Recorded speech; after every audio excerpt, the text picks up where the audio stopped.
నమస్కారం ఘంటారావానికి స్వాగతం. ముందుగా ప్రధానాంశాలు. టీడీపీ ప్రజా ప్రతినిధులతో CM Chandrababu teleconference. YCP fake ప్రచారాలు తిప్పికొట్టాలని పిలుపు.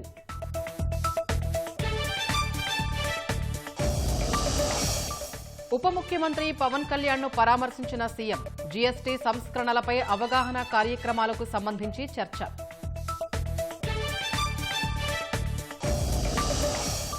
విద్యుత్ ఛార్జీలు పెంచబోమన్న హామీ నిలబెట్టుకున్నాం. ట్రూ అప్లు ఇంకా తగ్గిస్తామన్న మంత్రి గొట్టిపాటి.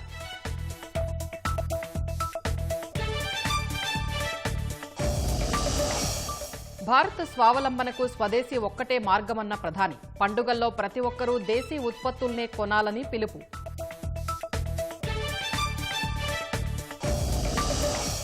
అనుమతికి మించి జనం. విజయ్ ఆలస్యం వల్లే తొక్కిసలాట. తమిళనాడు ఏడీజీపీ స్పష్టీకరణ. సీబీఐ దర్యాప్తు కోరిన టీవీకే. కాసేపట్లో ఆసియా కప్ ఫైనల్ మ్యాచ్. పాకిస్తాన్తో అమీతుమీ తేల్చుకోనున్న టీమిండియా.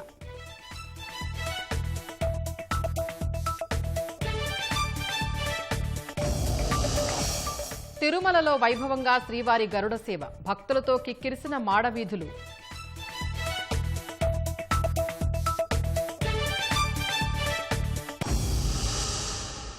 రానున్న రోజుల్లో మరింతగా విద్యుత్ ఛార్జీలు తగ్గిస్తామని విద్యుత్ శాఖ మంత్రి గొట్టిపాటి రవికుమార్ ప్రకటించారు. విద్యుత్ ఛార్జీలు పెంచకుండా వీలైతే తగ్గిస్తామని ముఖ్యమంత్రి చంద్రబాబు ఎన్నికల సమయంలో ఇచ్చిన హామీని 15 నెలల్లో నిలబెట్టుకున్నామన్నారు.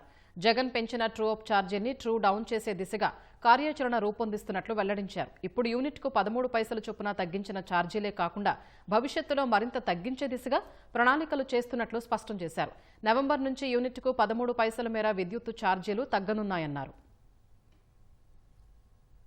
ఛార్జీల మీద ప్రత్యేకమైన దృష్టి పెట్టి తగ్గిస్తామని ఆ రోజు మాటిచ్చాం. ఆ దశగా ఈ ప్రభుత్వం, కూటమి ప్రభుత్వం నారా చంద్రబాబు గారి నాయకత్వంలో పనిచేస్తా ఉంది. దాదాపు 18,000 కోట్ల పైన ట్రూప్ ఛార్జెస్ భారాన్ని ప్రజలపైన జగన్ ప్రభుత్వం మోపడం జరిగింది. తర్వాత కూటమి ప్రభుత్వం అధికారంలోకి వచ్చిన తర్వాత దాని ఎన్నో సంస్కరణలు తీసుకొచ్చేసి దాదాపు రేపు నవంబర్ నుంచి ప్రతి యూనిట్ కూడా 13 పైసలు తగ్గించే దశగా ఈ ప్రభుత్వం పనిచేస్తా ఉంది. రేపు నవంబర్ నుంచి బిల్లులో తగ్గిస్తాము. మీ అందరికి తెలియదు కాదు, అతని టైంలో జగన్ ప్రభుత్వం టైంలో 9 సార్లు విద్యుత్ ఛార్జీలు పెంచారు. సంవత్సరాలు విద్యుత్ వ్యవస్థను మొత్తం కూడా సర్వనాశనం చేశాడు. దాదాపు 1,20,00,000 పైన విద్యుత్ వ్యవస్థని అప్పుల ఊబిలోకి దింపేశాడు. అది కాకుండా ఈ ట్రోప్ ఛార్జీలు మాతోటి ప్రజలపైన విపరీతంగా ఏటిందన్నమాట. ఈ ప్రభుత్వం వచ్చిన తర్వాత 13 పైసలు తగ్గించాలని చెప్పి నిర్ణయించుకొని ఇంకా తగ్గే దశగానే ఈ ప్రభుత్వం పనిచేస్తుంది. మా 13 పైసలు కాదు, రాబోయే రోజు ఇంకా తగ్గాలి. పవర్ బిల్స్ ప్రజల మీద భారం తగ్గాలి, ఇండస్ట్రీస్ కూడా తగ్గాలి. మనం క్వాలిటీ పవర్ ఇవ్వాలి, తక్కువ రేటుకి ఇవ్వాలి. ఈ తగ్గు ఇవ్వడం వల్ల జనానికి ఇబ్బంది లేకుండా ఉంటుంది. ప్లస్ మన రాష్ట్రానికి ఇండస్ట్రీస్ కూడా రావడానికి మన కలిసి చూస్తూ ఉంటాయి. చిన్న చిన్న పిన్నిమారలు ఇట్లాంటివి ఆడించుకునే వాళ్ళు కూడా ట్రోప్ ఛార్జెస్ భారాన్ని పడి విపరీతంగా నష్టపోయారు. వీటిని తగ్గించే దశగానే ఈ ప్రభుత్వం పనిచేస్తుంది.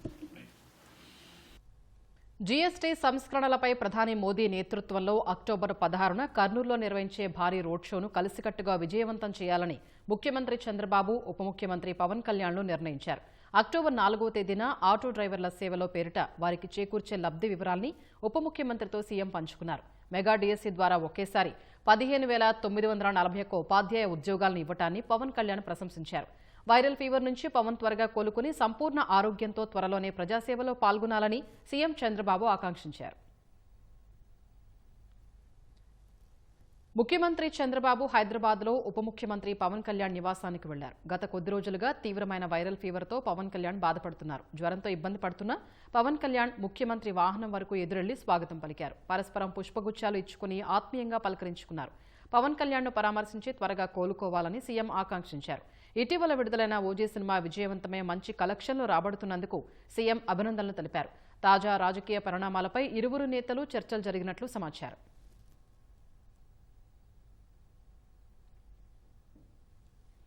ముఖ్యమంత్రి చంద్రబాబు హైదరాబాద్లో ఉప ముఖ్యమంత్రి పవన్ కళ్యాణ్ నివాసానికి వెళ్లారు. గత కొద్ది రోజులుగా తీవ్రమైన వైరల్ ఫీవర్తో పవన్ కళ్యాణ్ బాధపడుతున్నారు. జ్వరంతో ఇబ్బంది పడుతున్న పవన్ కళ్యాణ్ ముఖ్యమంత్రి వాహనం వరకు ఎదురెళ్లి స్వాగతం పలికారు.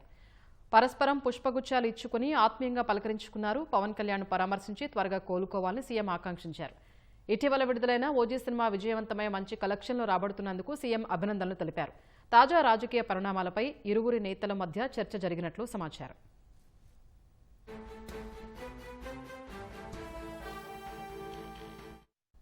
ప్రస్తుతం జ్వరం తీవ్రత లేదని, దగ్గు ఎడతెరిపి లేకుండా వస్తోందని పవన్ కళ్యాణ్ సీఎంకు తెలిపారు.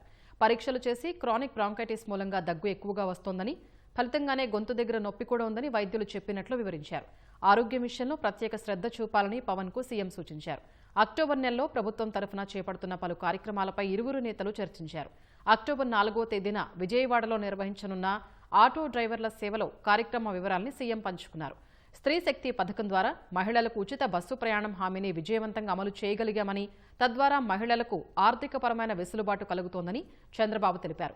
ఈ పథకం మూలంగా ఆటో డ్రైవర్లకు ఇబ్బంది కలగకూడదనే ఆలోచనతో వారికి 15,000 చొప్పున ఆర్థిక భరోసాని కల్పించే దిశగా తీసుకున్న నిర్ణయాన్ని అమలు చేస్తున్నామని వెల్లడించారు. ఆటో డ్రైవర్ల కోసం ఆలోచన చేసి చేపట్టిన ఈ పథకం కూడా ఖచ్చితంగా అందరి మన్ననలు పొందుతుందని పవన్ కళ్యాణ్ ధీమా వ్యక్తం చేశారు. అక్టోబర్ 16వ తేదీన ప్రధానమంత్రి నరేంద్ర మోదీ రాష్ట్ర పర్యటనను విజయవంతం చేయడంపై చర్చించుకున్నారు. జీఎస్టీ సంస్కరణలపై అవగాహన కల్పించేందుకు చేపడుతున్న రోడ్ షో నిర్వహణ, అందుకు సంబంధించిన ప్రణాళికల ప్రస్తావన వచ్చింది.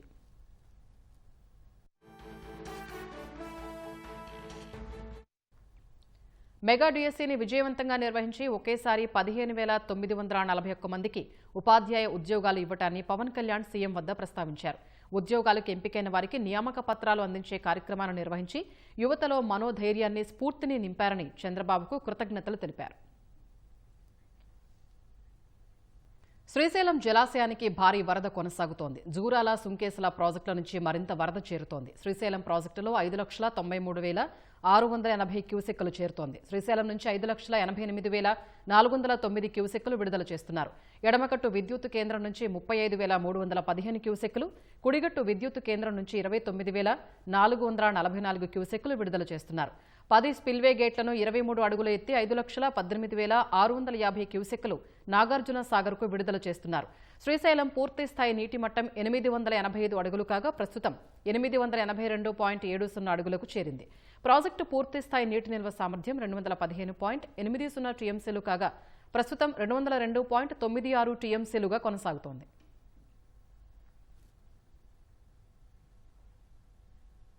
ఎగువన కురిసిన వర్షాలతో కృష్ణానదికి భారీగా వరద వచ్చి చేరుతోంది. విజయవాడ ప్రకాశం బ్యారేజీ వద్ద వరద ఉధృతి పెరగడంతో అధికారులు రెండో ప్రమాద హెచ్చరిక జారీ చేశారు. ప్రకాశం బ్యారేజీకి భారీగా వరద కొనసాగుతున్న వేళ లంక గ్రామాల ప్రజల్ని జలవనరుల శాఖ అధికారులు అప్రమత్తం చేశారు. ప్రకాశం బ్యారేజీకి పులిచింతల నుంచి 6 లక్షల మేర వర్షపు నీరు రావడంతో కృష్ణమ్మ ఉగ్రరూపం దాల్చింది. బ్యారేజీలోని 69 గేట్లను పూర్తి స్థాయిలో ఎత్తి నీటిని దిగువకు విడుదల చేస్తున్నారు. ప్రస్తుతం బ్యారేజీ ఇన్ఫ్లో, అవుట్ఫ్లో 6,42,000 క్యూసెక్కులుగా ఉంది. ఇప్పటికే నదీ తీర ప్రాంత ప్రజల్ని అప్రమత్తం చేసిన జలవనరుల శాఖ అధికారులు అటువైపు వెళ్లకూడదని ఆదేశాలు జారీ చేశారు. ఈ దసరా మహోత్సవాల సందర్భంగా కొంచెం పబ్లిక్ చాలా ఎక్కువ వస్తుంది. ఇప్పుడు చివరి దశ చేరడం వలన సో ఆ క్రౌడ్కి కూడా ఏ ఇబ్బంది లేకుండా మన ఘాట్ల వద్ద కూడా మన స్థానిక కలెక్టర్ గారు, బిఎంసీ వాళ్ళు, దేవస్థానం అథారిటీ అందరితో కలిపి ఎవరికి ఏ ఇబ్బంది లేకుండా మనం బ్యారికేడ్స్ అని అరేంజ్ చేసి పబ్లిక్ ఇబ్బంది లేకుండా చేస్తున్నాం. దానికి మనకి వరద ఒత్తిడి ఎక్కువగా ఉన్నందువలన మనం కిందకి ఎవరిని దిగువ ఎలో చేయట్లేదండి. మనం జల్లు స్నానాల ద్వారా అందరికీ ఏర్పాటు చేయడమైంది. అలాగే ఈ వరద వలన దిగువన లంకల్లో కూడా ఏ విధంగా ఇబ్బంది లేకుండా ముందస్తుగా మనం అందరం అప్రమత్తం చేయడం జరిగింది. ఎన్టీఆర్ జిల్లా నందిగామలో ఎగువ కురిసిన భారీ వర్షాలతో కృష్ణానదికి వరద ప్రవాహం పెరిగింది. ఎన్టీఆర్ జిల్లా నదీ పరివాహక ప్రాంత వాసులు నదిలో ప్రయాణించడం, ఈతకు వెళ్లడం, చేపలు పట్టడం చేయకూడదని అధికారులు అప్రమత్తం చేశారు. వైరా, కట్టలేరు వరద కూడా కృష్ణానదికి చేరుతోంది.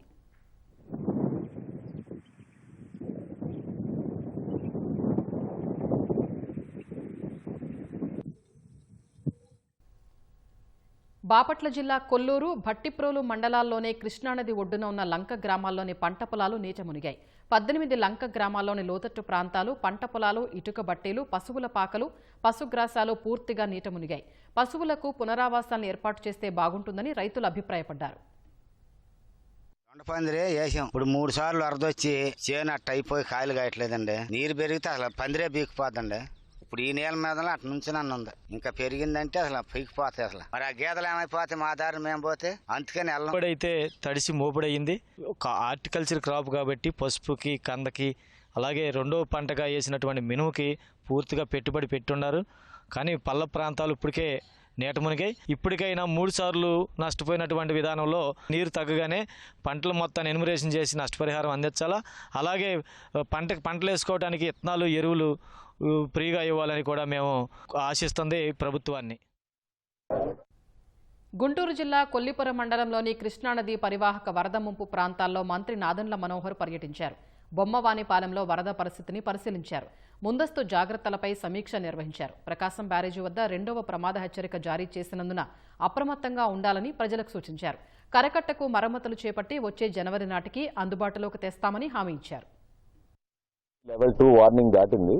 మన ప్రాంతానికి 8 లక్షలు లేదా 9 లక్షలు వస్తే కొంచెం పంట నష్టం ఎక్కువగా ఉంటుంది కాబట్టి అటువంటి పరిస్థితులు రాకుండా మన రాష్ట్ర ప్రభుత్వం కూడా గౌరవ ముఖ్యమంత్రిగా చంద్రబాబు నాయుడు గారు దాన్ని సమర్థవంతంగా పైనుంచి అన్ని ఎప్పటికప్పుడు పర్యవేక్షిస్తూనే ఉన్నారు.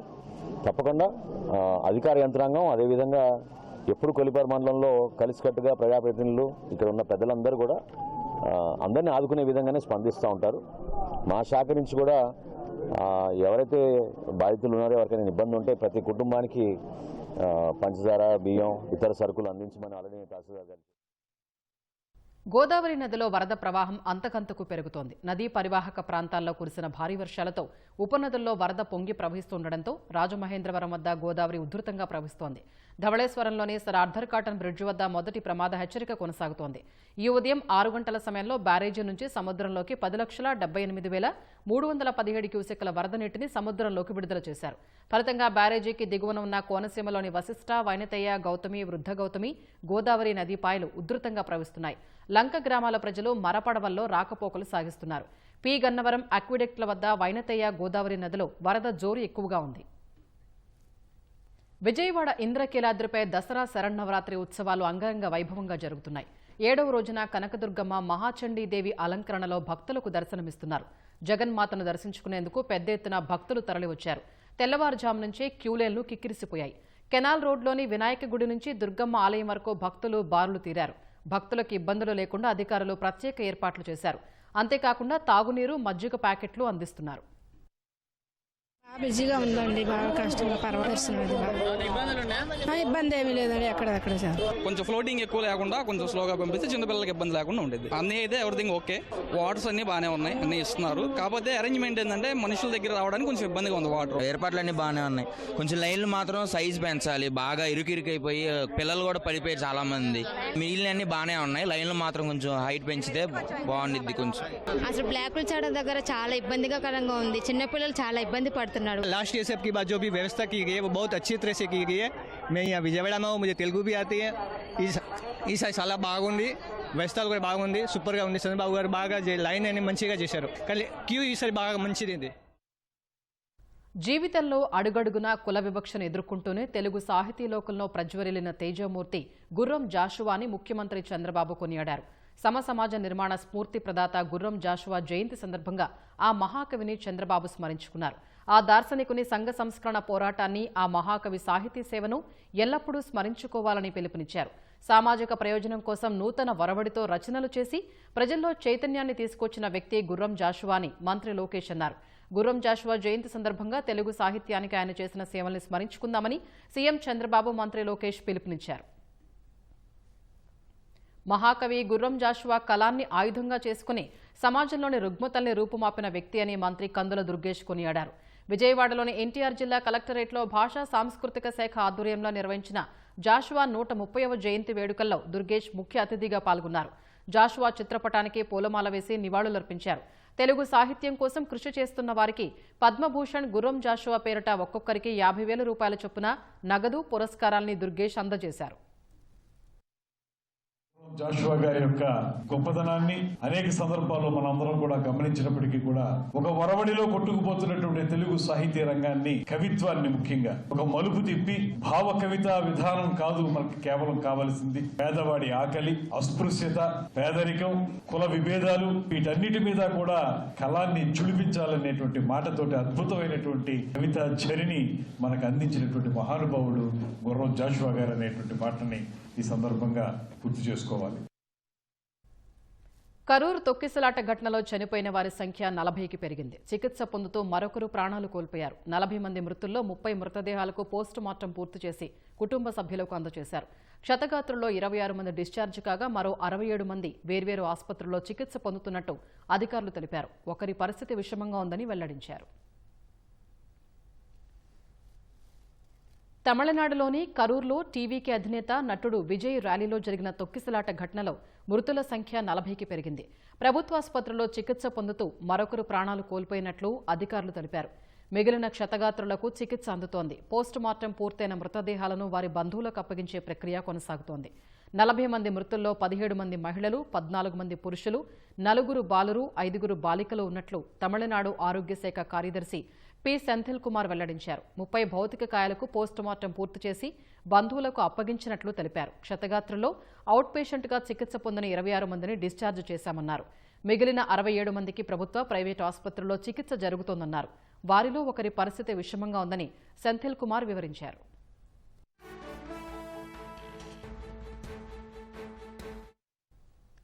కరూరు ఘటనపై కేసు నమోదు చేసి దర్యాప్తు చేస్తున్నట్లు తమిళనాడు శాంతి భద్రతల అదనపు డీజీపీ ఎస్ డేవిడ్సన్ దేవాశీర్వాదం చెప్పారు. ప్రాథమిక విచారణ పూర్తి చేసినట్లు ఆయన వివరించారు. శనివారం ఘటన జరిగిన వెంటనే సుప్రీంకోర్టు న్యాయవాది జీఎస్ మణి పోలీసులకు ఫిర్యాదు చేశారు. నటుడు విజయ్పై ఎఫ్ఐఆర్ నమోదు చేసి ప్రత్యేక దర్యాప్తు బృందం సిట్తో దర్యాప్తు చేయించాలని ఆయన కోరారు. ఈ ఘటనపై ఇప్పటికే ఏకసభ్య కమిషన్తో విచారణకు తమిళనాడు ముఖ్యమంత్రి స్టాలిన్ ఆదేశించారు.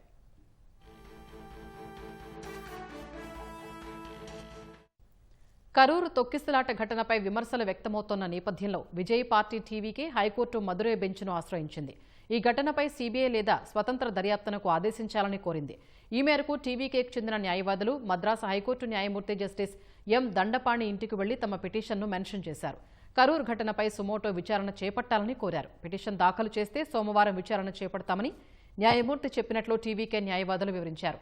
కరూరు ఘటనలో కుట్రకోణంపై అనుమానాలు ఉన్న నేపథ్యంలో పారదర్శక విచారణ కోసం హైకోర్టు బెంచ్లో పిటిషన్ వేస్తున్నట్లు టీవీకే ఉప ప్రధాన కార్యదర్శి నిర్మల్ కుమార్ చెప్పారు.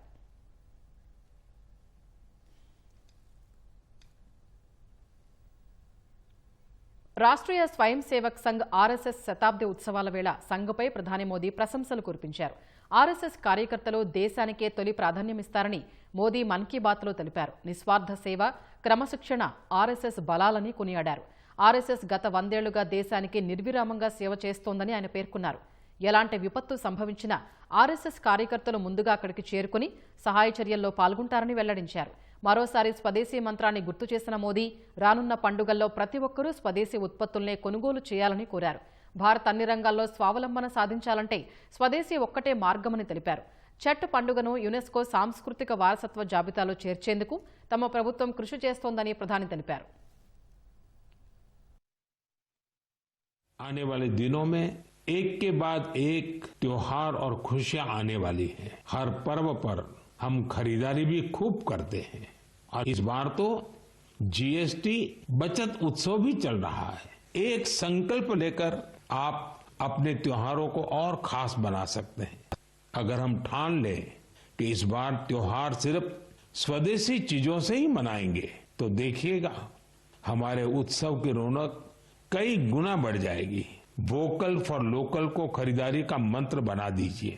जो देश में तैयार हुआ है वही खरीदेंगे, जिसे देश के लोगों ने बनाया है वही घर ले जाएंगे, जिसमें देश के किसी नागरिक की मेहनत है उसी सामान का उपयोग करेंगे। जब हम ऐसा करते हैं तो हम सिर्फ कोई सामान नहीं खरीदते, हम किसी परिवार की उम्मीद घर लाते हैं। हमें आत्मनिर्भर बनना है, देश को आत्मनिर्भर बना करके ही रहना है और उसका रास्ता स्वदेशी से ही आगे बढ़ता है।